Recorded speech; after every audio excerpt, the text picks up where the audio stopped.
Hello' guys, জনাইছোঁ এটা খুব গুৰুত্বপূৰ্ণ খবৰ। যিসকল প্ৰাৰ্থীয়ে থাৰ্ড গ্ৰেড বা ফ'ৰ্থ গ্ৰেডত এপ্লাই কৰি থৈছিলে বা বহুতেই মনত এনেকুৱা আশা পালি ৰাখিছে যে মই অসম আৰক্ষীৰ যোগদান কৰিম, তেওঁলোকৰ কাৰণে বহুত ভাল খবৰ যে অসমৰ মাননীয় মুখ্যমন্ত্ৰী ডক্টৰ হিমন্ত বিশ্ব শৰ্মাদেৱে যিহেতু ঘোষণা কৰিছে অহা বছৰ এইসকলক নিযুক্তি দিব। তো এই নিযুক্তি প্ৰক্ৰিয়াটো কেতিয়াৰ পৰা আৰম্ভ হ'ব, অৰ্থাৎ থাৰ্ড গ্ৰেড ফ'ৰ্থ গ্ৰেডৰ পৰীক্ষা কেতিয়া অনুষ্ঠিত হ'ব আৰু অসম আৰক্ষীৰ যিটো ফিজিকেল টেষ্ট সেইটো কেতিয়া আৰম্ভ হ'ব, এই সম্পূৰ্ণ কথা তেওঁ জনাইছে আৰু এই ভিডিঅ'ত দেখুৱাম। তো আপোনালোকে শেষলৈকে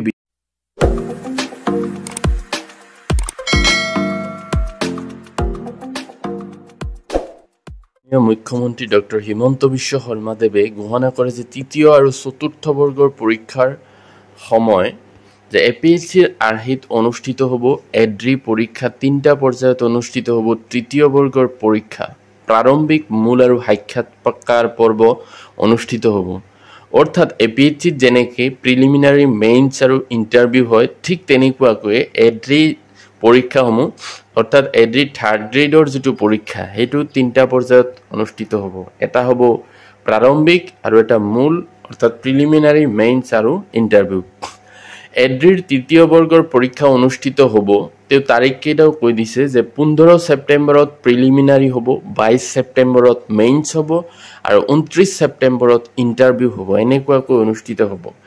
এড্ৰিৰ চতুৰ্থ বৰ্গৰ পৰীক্ষা অনুষ্ঠিত হ'ব 20 আৰু 27 অক্টোবৰত, অৰ্থাৎ সেইটো পিছৰ মাহত 20 অক্টোবৰ আৰু 27 অক্টোবৰত। 3 অক্টোবৰৰ পৰা অসম আৰক্ষীৰ হ'ব শাৰীৰিক পৰীক্ষা। এই বৰ্ষতে আৰক্ষীত 6434টা পদ পূৰণৰ লক্ষ্য চৰকাৰৰ। তো এইটো মনত ৰাখিব, 3 অক্টোবৰৰ পৰা অসম আৰক্ষীৰ যিটো ফিজিকেল টেষ্ট সেইটো হ'ব আৰু তাত 6434টা পদ পূৰণ কৰিব, অৰ্থাৎ 6434টা চাকৰি দিব। তৃতীয় বৰ্গত হ'ব 7500টা পদত চাকৰি আৰু চতুৰ্থ বৰ্গত 4500টা পদত নিযুক্তি হ'ব। লগতে আৰু এটা কথা তেওঁ জনাইছে যে গণিত বিষয়ৰ বাবে বিদ্যালয়ত সুকীয়া শিক্ষক নিযুক্তি দিব চৰকাৰে। অৰ্থাৎ যিসকলৰ ধৰক গণিত বিষয় লৈ ডিগ্ৰী পাছ কৰিছে, অৰ্থাৎ ধৰক BHC হ'ব পাৰে বা BA হ'ব পাৰে, তেওঁলোকৰ কাৰণে এটা ভাল খবৰ।